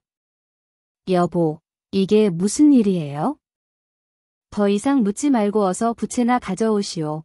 오마왕이 처량한 목소리로 말하자 나찰려는 서둘러 파초선을 양손에 들고 나와 말했다. 이 부채를 드릴 테니 부디 저희 목숨만은 살려주세요. 손오공은 부채를 건네받고 모든 사람들과 함께 구름을 타고 동쪽으로 돌아왔다. 삼장법사와 사오정은 손오공과 저팔계가 아무리 기다려도 돌아오지 않자 너무 걱정되어 안절부절 못하고 있었다. 그때 손오공과 저팔계가 많은 하늘의 신들과 함께 도착했다. 사부님, 저희가 돌아왔습니다. 아니, 이게 누구냐? 그래, 모두 무사한 것이냐? 삼장법사는 하늘의 신들이 석가열애의 명령을 받고 와서 구해주었다는 이야기를 듣고 감사의 눈물을 흘리며 그들에게 머리 숙여 감사의 인사를 했다. 손오공이 부채를 들고 화염산 가까이에서 힘을 주어 한 번 붙이자 헐헐 타오르던 불이 곧 소리 없이 꺼졌다. 또 한 번 붙이자 한들한들 바람이 불었다. 세 번째 붙이자 하늘 한가득 구름이 일더니 가는 비가 내리기 시작했다. 삼장법사는 그제서야 안심하고 또 하늘의 신들에게 깊은 감사를 드렸다. 하늘의 신들이 모두 돌아간 후 손오공은 또 49번이나 부채를 붙여 화염산의 불을 완전히 없애버렸다. 이로써 그 지역 사람들도 화염산 불 때문에 곡식을 태울 걱정이 없어지게 되었다. 손오공은 전에 나찰녀에게 화염산 불을 끄면 부채를 돌려주겠다고 약속했었고 나찰녀도 자신의 잘못을 진심으로 후회하며 앞으로 불문에 귀의하겠다고 맹세했기 때문에 손오공은 나찰녀에게 부채를 돌려주었다. 이윽고 삼장법사 일행은 나찰녀, 토지신과 작별 인사를 하고 다시 서쪽으로 출발했다. 고난의 끝 삼장법사 일행은 서쪽으로 계속 여행을 한 끝에 이윽고 천축에 거의 다다르게 되었다. 그러나 그들에게는 아직도 고난이 남아 있었다. 검은 구름이 하늘에서 내려와 그들 위로 덮치려 했다. 어느 날 삼장법사 일행은 산길을 가다가 아주 훌륭한 절이 있는 것을 보게 되었다. 가까이 다가가 자세히 보니 문 앞에는 뇌음사라고 쓰여진 간판이 붙어 있었다. 삼장법사는 무조건 절만 보면 들어가지 않고는 못 배겼다. 석가열애님이 계신 뇌음사와 관계가 있는 절임에 틀림없다. 어서 들어가자. 사부님, 그냥 가시는 게 좋겠어요. 왠지 좋지 않은 느낌이 드는데요. 그러나 삼장법사는 손오공이 아무리 말려도 뿌리치며 안으로 들어갔다. 그런데 역시 그곳에는 황미동화라는 마왕이 삼장법사를 잡아먹으려고 석가열애의 모습으로 둔갑해 기다리고 있었다. 손오공은 곧 요발이라는 악기 속에 모두를 데리고 숨었다가 도망쳤지만 결국 뒤쫓아온 마왕에게 붙잡혀 흰 자루에 갇히게 되었다. 그 자루에서 살짝 빠져나온 손오공은 절 뒤뜰에 있는 참외밭 안으로 들어가 커다랗고 맛있게 보이는 참외로 둔갑해 불쑥 고개를 들고 있었다. 마침 그때 그 앞을 지나가던 마왕은 그 참외를 보고 군침을 삼키며 중얼거렸다. 정말 탐스러운 참외군. 아주 맛있겠어. 마왕은 얼른 참외밭으로 들어가 그 참외를 따서 먹어버렸다. 덕분에 손오공은 손쉽게 마왕의 뱃속으로 미끄러져 들어갔다. 손오공은 뱃속에 들어가자마자 여기저기를 들이받고 제자리를 뛰며 마구 날뛰었다. 그러자 그 대단한 마왕도 더 이상 참지 못하고 항복하고 말았다. 또 어느 날 희시라는 곳을 지나다가 그 마을에 사는 요괴에게 붙잡혀 괴롭힘을 당했다. 머리가 하늘 끝까지 닿을 만큼 큰 요괴는 바람이나 천둥으로 변해서 돌아다녔다. 동네 사람들은 그 무서운 요괴를 무찌를 방법을 찾기 위해 수근거렸다. 그 말을 들은 손오공은 태연한 얼굴로 말했다. 걱정 마십시오. 그건 아주 쉬운 일입니다. 마침 그때 휘잉 소리가 나더니 엄청난 바람이 휘몰아쳐 눈도 뜰 수 없게 되었다. 저팔계는 당황해 튀어나온 입으로 땅을 파고 엉덩이를 하늘로 쳐들고 머리를 그 속에 숨겼다. 사오정은 땅에 납작하게 엎드렸다. 손오공이 뚫어져라 하늘을 쳐다보고 있자 이윽고 바람이 멈춘 하늘에 빛나는 둥근 것이 2개 보였다. 저렇게 큰 초롱불을 2개나 들고 다니니 매우 주의 깊은 요괴로군. 저팔계가 겨우 고개를 돌려 하늘을 보며 중얼거렸다. 그러자 손오공이 저팔계의 머리를 쥐어박으며 말했다. 에라이, 어리석은 놈아. 저것은 초롱불이 아니야. 괴물의 눈동자가 빛나는 거라고. 저것이 눈이라고? 그럼 입은 도대체 어디에 있는 거죠? 그것은 붉은 비늘을 가진 큰 이무기 요괴다. 결국 손오공은 일부러 이무기에게 삼켜져 그 뱃속에 들어가 여의봉을 휘둘러 이무기 몸을 마음대로 만들었다. 다리 모양으로 만들기도 하고 배 모양으로 만들기도 하며 뿔처럼 꽃꽂이 세우기도 하면서 마구 장난을 쳐댔다. 요괴는 손오공이 하는 대로 몸이 비틀려 고통스러워 결국 항복하고 말았다. 그리하여 삼장법사 일행은 또 길을 재촉했다. 그런데 그 앞에는 감나무 산길이 끊임없이 계속되었다. 감이 땅에 떨어져 바위 사이의 작은 길을 가득 메웠다. 게다가 그것들이 소나기를 맞고 여름 더위에 완전히 썩어서 마치 인분과 같은 고약한 냄새를 풍겼다. 이런 산길이 800리나 계속되어 있었는데 서쪽으로 가려면 어쨌든 이 길로 지나갈 수밖에 없었다.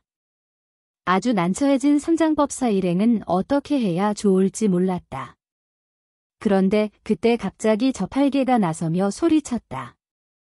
사부님, 걱정 마세요. 제가 곧 치울 테니까요. 그는 몸집이 어마어마하게 큰 돼지로 변해 배가 터지도록 그것들을 먹어치우며 코로기를 좌우로 헤쳐나갔다. 이렇게 해서 이틀 만에 고약한 냄새가 풍기는 길을 깨끗하게 만들었다. 저팔계는 혼자서 큰일을 해내고 마을 사람들로부터 깊은 감사를 받았다. 하지만 저팔계는 배고플 때마다 이렇게 닥치는 대로 먹는 습관이 있었기 때문에 그 일이 그에게 그렇게 힘든 일만은 아니었다. 겨우 그곳을 지나온 삼장법사 일행은 또다시 7명의 요괴들을 만나게 되었다. 그 요괴들은 반사동이라는 곳에 더들놓고서 삼장법사 일행을 기다리고 있었다. 7마리의 요괴들은 아름다운 미인으로 둔갑해 배꼽에서 실을 뽑아 이들을 꽁꽁 묶어 잡아먹을 속셈이었다. 황미동화라는 절의 도사로 둔갑한 요괴는 이 7명의 여자 요괴들을 도왔는데 그는 백안마 또는 다목귀라고 불렸다. 백안마는 삼장법사 일행이 다가오는 것을 보자 큰 소리로 불러세웠다. 이놈들! 이곳이 어딘 줄 알고 너희들이 멋대로 지나가느냐? 뭐라고? 사람이 다니는 길을 어찌 못 가게 막는 거냐? 손오공이 지지 않고 소리쳤다. 그래도 이놈들이. 얘의 따끔한 맛을 보여주마. 요괴가 검은 위도를 벗고 양손을 위로 뻗치자. 양쪽 겨드랑이 밑에 1000개의 눈이 나타나더니 그 1000개의 눈에서 금빛이 일제히 뿜어져 나와 손오공을 올가미로 묶었다. 손오공이 아무리 빠져나가려고 발버둥쳐도 소용없었다. 그러나 손오공은 속으로 숨어들어가 고란이라는 보살을 만나 그의 도움으로 요괴를 물리쳤다. 요괴는 다름 아닌 큰 진해였다. 또 사타의 많은 부하들을 거느리고 살고 있는 세마왕과 싸우게 되었다. 그는 아주 무서운 요괴였는데 손오공은 또 그중 가장 우두머리인 대왕의 뱃속으로 들어갔다. 이 묘법은 물론 손오공 특유의 방법으로서 일부러 적의 뱃속에 들어가 고통스럽게 만들어 적을 항복시키는 방법이었다. 이를 모르고 있던 저팔계가 올상을 지으며 중얼거렸다. 아이고, 오공 형님이 불쌍해 죽겠네. 오늘까지 멀쩡했었는데 내일이 되면 똥으로 변해서 나올 테니 말이야. 저팔계의 말을 들은 삼장법사는 너무 슬픈 나머지 기절하고 말았다. 일이 이렇게 되자 저팔계는 삼장법사를 돌볼 생각도 하지 않고 사오정을 향해 말했다. 오정아, 이제 더 이상 천축으로 가는 건 그만두자. 짐을 나누고 해산하자. 나는 고로장으로 아내에게 돌아가겠어. 너도 유사로 돌아가는 게 좋을 거야. 깜짝 놀란 사오정이 소리쳤다. 그게 무슨 말이에요? 난 그렇게 할 수 없어요. 쓸데없는 말 말고 어서 사부님 좀 부축해. 그때 손오공을 한 입에 꿀꺽 삼킨 대왕은 헉헉대며 동굴로 돌아와 동생들을 향해 큰 소리로 말했다. 얘들아, 기뻐해라. 손오공을 잡아왔다네. 그런데 손오공은 어디 있죠? 내 뱃속에 있어. 하지만 형님, 그놈은 먹을 수가 없어요. 그러자 손오공이 뱃속에서 말했다. 아야, 아야. 먹을 수 있어. 게다가 소화가 늦게 돼서 배고플 염려도 없어. 요괴들이 깜짝 놀라 소리쳤다. 큰일 났어요, 형님. 손오공 녀석이 뱃속에서 말을 하고 있잖아요. 괜찮아. 소금물을 마셔서 놈을 토해낸 다음 술 한 잔으로 먹으면 되니까. 빨리 소금물을 가져오너라. 대왕이 소금물을 벌컥벌컥 마시고 손오공을 토해내려고 했다. 그러나 손오공은 마치 뱃속에 풀로 붓기라도 한 것처럼 전혀 나올 생각을 하지 않았다.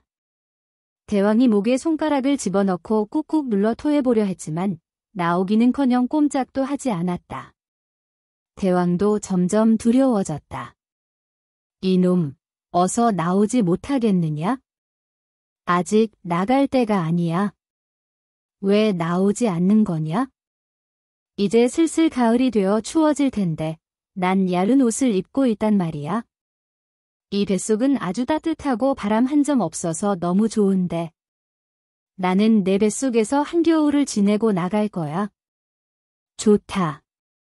내 놈이 내 뱃속에서 겨울을 날 생각이라면 나도 겨울 내내 아무것도 먹지 않고 내 놈을 굶겨 죽일 테다. 그래도 좋으냐? 바보 같은 녀석. 이곳에는 소장, 대장, 위장 등 온갖 먹을 것들이 잔뜩 있어. 게다가 나는 여행용 냄비도 가지고 있다고. 그러니 나는 여기 있는 것만으로도 배가 터질걸. 대왕은 겁에 질려 아무 말도 하지 못했다. 그러자 옆에 있던 동생 마왕이 손오공에게 말했다. 하지만 부뚜막도 없는데 냄비를 어디다 걸고 끓여 먹을 거지? 갈비뼈는 뭐 두냐? 냄비를 걸기에 아주 안성맞춤인걸. 하지만 뱃속에서 불을 피우면 연기 때문에 넌 재채기를 하며 괴로워할걸. 하하하, 걱정 마. 내가 이 여의봉으로 내 놈의 머리를 뚫으면 최강창고되고 굴뚝도 되지. 대왕은 정말 큰일 났다고 생각하고 당황해서 소리쳤다.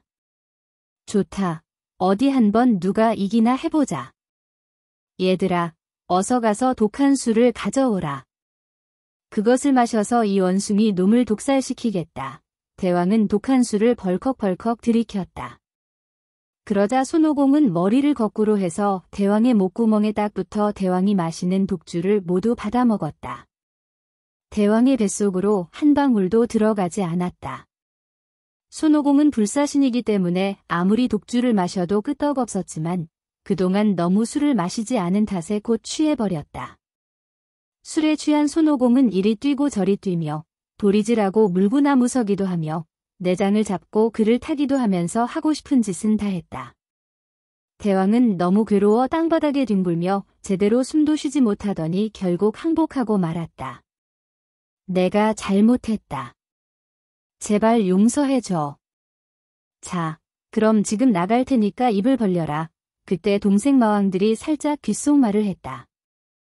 저놈이 입에서 나올 때 콱 물어 죽여요. 뱃속에 있던 손오공이 재빨리 그 말을 듣고 시험 삼아 여의봉을 내밀어보자. 대왕은 있는 힘을 다해 확 하고 물었다. 그러자 대왕의 앞니는 몽땅 부서져 버리고 말았다. 대왕은 더 이상 버티지 못하고 두 손을 들고 말았다. 이렇게 해서 결국 사타의 마왕들을 남김없이 항복시켰다. 가장 위의 대왕은 이요괴였으며 두 번째 마왕은 흰 코끼리 요괴, 세 번째 마왕은 대명금시조라는 큰 새였다. 삼장법사 일행은 또 서쪽을 향해 걸어갔다. 그런데 이번에는 멸불국이라는 곳에서 아주 못된 왕과 만나게 되었다.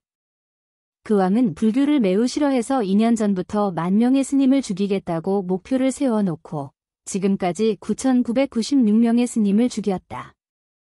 그는 앞으로 4명만 더 죽이면 목표를 달성하게 된다고 좋아하며 삼장법사 일행이 도착하기를 기다리고 있었다. 삼장법사 일행은 그 소문을 듣고 매우 놀랐다. 손오공은 즉시 4사람을 보통 사람의 차림으로 바꾸고 성 안으로 들어갔다. 그리고 여의봉으로 큰 면도칼을 만들고 털을 뽑아 100명이나 되는 작은 손오공을 만들어 하룻밤 동안에 왕과 여왕을 비롯해 많은 궁녀들과 수많은 신하들의 머리칼을 잘라 한 사람도 남김없이 깎아머리로 만들어버렸다. 그러자 그 못된 왕도 완전히 질려 삼장법사에게 용서를 빌었다. 제가 잘못했습니다. 부디 저를 당신의 제자로 삼아주십시오. 이렇게 해서 멸불국이라는 이름을 불교를 상징하는 뜻이 담긴 흠불국이라는 이름으로 바꾸었다. 드디어 불경을 받다 삼장법사 일행은 힘든 여행을 계속해 드디어 천축 안으로 들어가게 되었다. 어느 날 그들이 가는 앞길에 하늘을 찌르는 누가탑이 보였다. 말에 앉아있던 삼장법사는 그것을 보고 크게 감탄하며 말했다. 오공아, 이곳은 참으로 멋진 곳이구나. 그러자 손오공이 말했다. 사부님은 가짜 절이나 가짜 불상 앞에서는 어떻게 해서든 말에서 내려 기도를 하시면서 진짜 절과 진짜 불상 앞에 와서는 말에서 내리지 않는 이유가 뭡니까? 삼장법사는 이 말을 듣고 서둘러 말에서 내려 높은 누가탑까지 갔다. 그러자 한 노인이 다가와 그들을 불러 세웠다. 당신들은 당나라에서 불경을 가지러 오신 분이 아니신지요? 손오공은 그 노인의 얼굴이 기억났다. 사부님, 저 사람은 영취산에 있는 옥진간의 금정대선입니다. 우리를 마중하러 와주신 겁니다. 삼장법사는 매우 기뻐하며 정중하게 절을 했다. 금정대선은 웃으며 말했다. 이제야 되셨군요. 저는 가서보살님의 큰 은혜를 받은 사람입니다. 3년 전에 불경을 가지러 오는 사람이 이곳에 도착할 것이라고 말씀하셔서 저는 그때부터 계속 기다리고 있었습니다. 여러 해가 지나도 소식이 없더니 이제야 오셨군요. 금정대선은 삼장법사 일행을 옥진간 안으로 안내하고 즉시 차를 대접했다. 그리고 동자에게 명령에 따뜻한 물을 끓이게 하여 삼장법사 일행이 목욕을 하게 해주었다. 그날 밤 삼장법사 일행은 옥진간에서 묵었다. 다음 날 아침 삼장법사는 옷을 갈아입고 금실로 짠 가사를 걸치고 지팡이를 손에 들고 금정대선에게 작별 인사를 했다. 금정대선은 그들을 안내해 옥진간 뒷문으로 나가 아주 먼 영취산을 가리키며 말했다. 하늘 저쪽에 오색빛을 내며 짙은 안개에 둘러싸인 봉우리가 보이지요?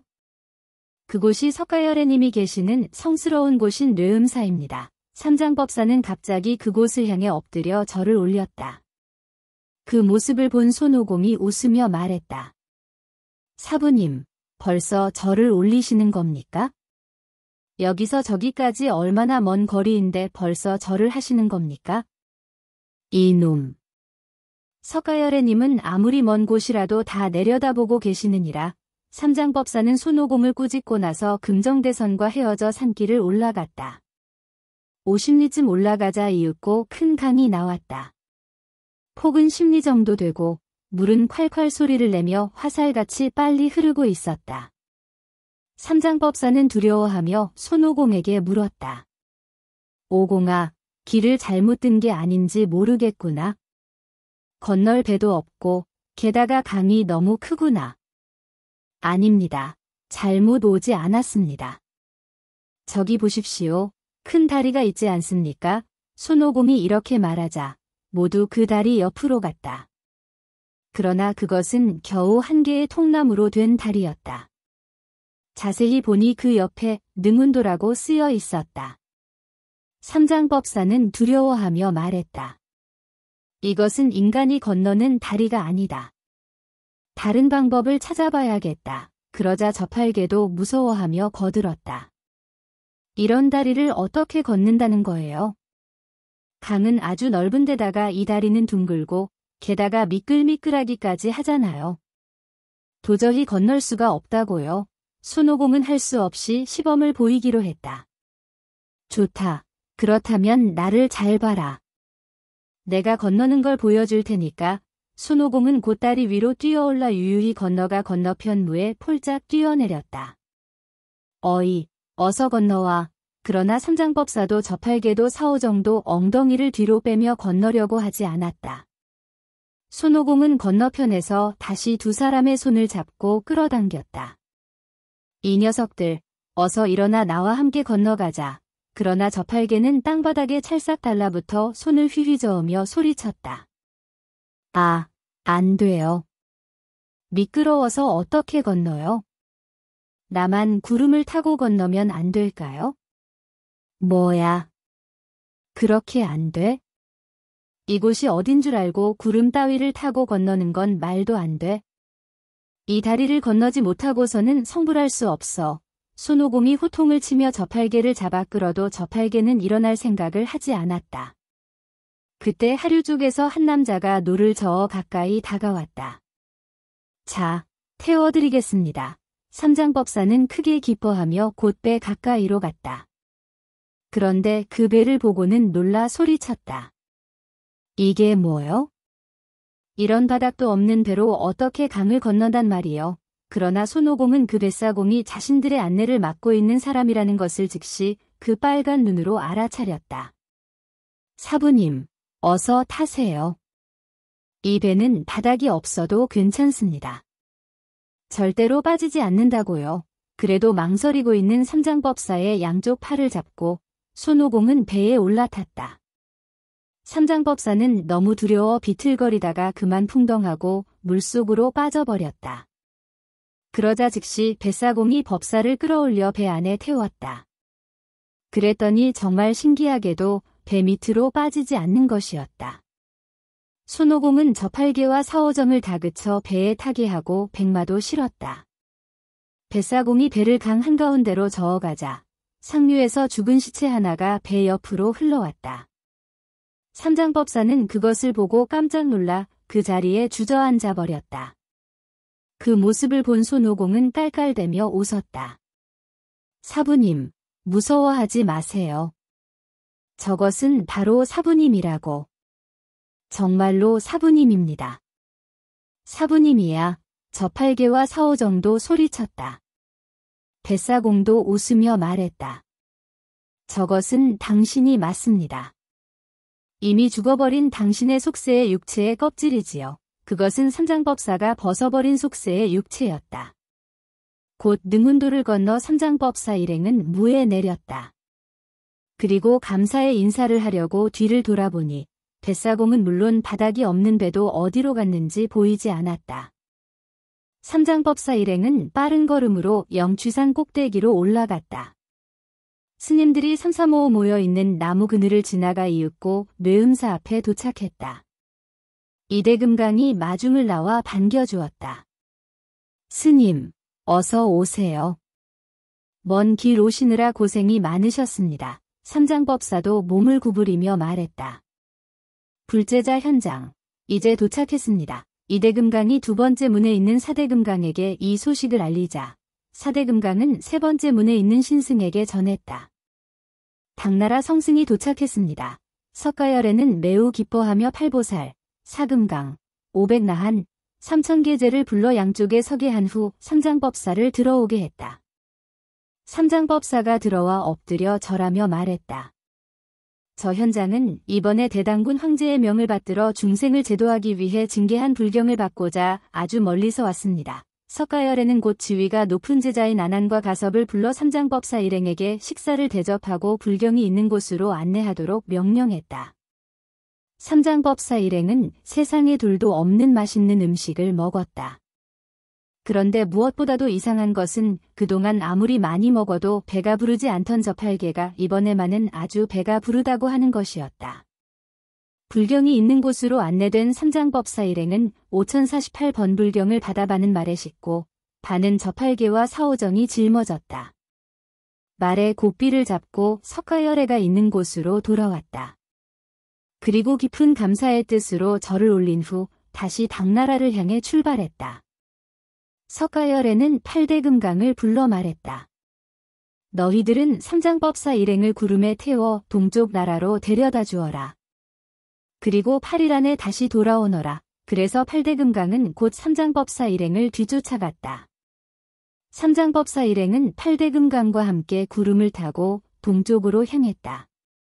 한편 태종 황제는 정관 13년 9월에 삼장법사를 서방으로 보낸 뒤 그들이 돌아오기를 애타게 기다리며 정관 16년에 장안성 밖에 만경루를 건립하고 자주 그곳에 가보았다. 정관 27년 어느 날 태종은 삼장법사가 돌아오기를 기다리며 만경루에 올라갔다. 그런데 갑자기 서쪽 하늘에 아름다운 안개가 끼면서 향기로운 바람이 불어왔다. 그러더니 곧 구름을 탄 삼장법사 일행이 천천히 만경루 앞으로 다가왔다. 이 광경을 본 태종은 날듯이 만경루에서 내려와 삼장법사를 끌어안았다. 이들은 14년 만에 다시 만난 것을 기뻐하며 함께 궁전 안으로 들어갔다.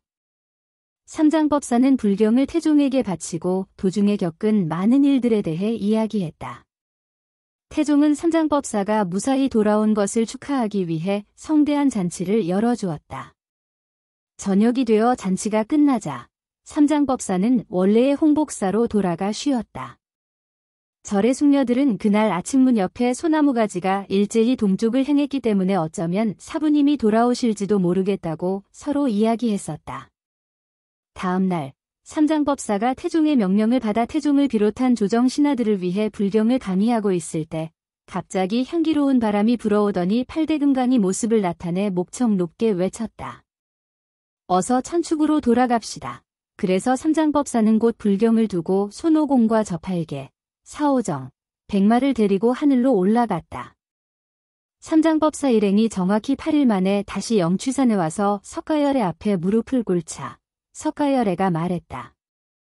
현장아, 너는 이번 일을 무사히 성사시켰으며 또 100만은 섬을 싣고 다닌 공으로 팔부천룡으로 하겠다. 그들은 절을 올리며 감사를 드렸다.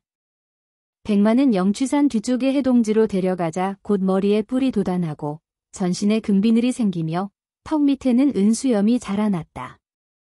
석가열의 앞에서 물러나온 손오공은 갑자기 큰 소리로 옆에 있던 삼장법사를 불렀다. 사부님, 너무 큰 소리에 깜짝 놀란 삼장법사가 곧 얼굴을 돌리며 소리쳤다. 이놈! 깜짝 놀라지 않았느냐? 도대체 무슨 일이냐? 그러자 손오공은 해해 웃으며 삼장법사를 향해 애교 섞인 목소리로 말했다. 사부님, 이제 저도 불자가 되었으니 제 머리에 쓰여진 금고리에 대고 주문을 외워 저를 겁주는 일은 이제 없겠죠? 그러니 이제 그만 빼주시는 게 어떻겠어요? 그래, 그러마. 지금까지는 너를 다루기 어려워 그 묘법으로 너를 다스려왔지만 이제 내 말대로 그럴 필요가 없게 되었구나. 오공아, 내 손으로 직접 머리를 만져보거라.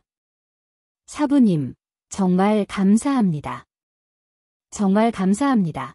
손오공은 기뻐 펄쩍펄쩍 뛰면서 곧 자신의 머리에 손을 얹었다. 그런데 이게 어찌 된 일일까? 아무리 만져보아도 금고리는 없었다.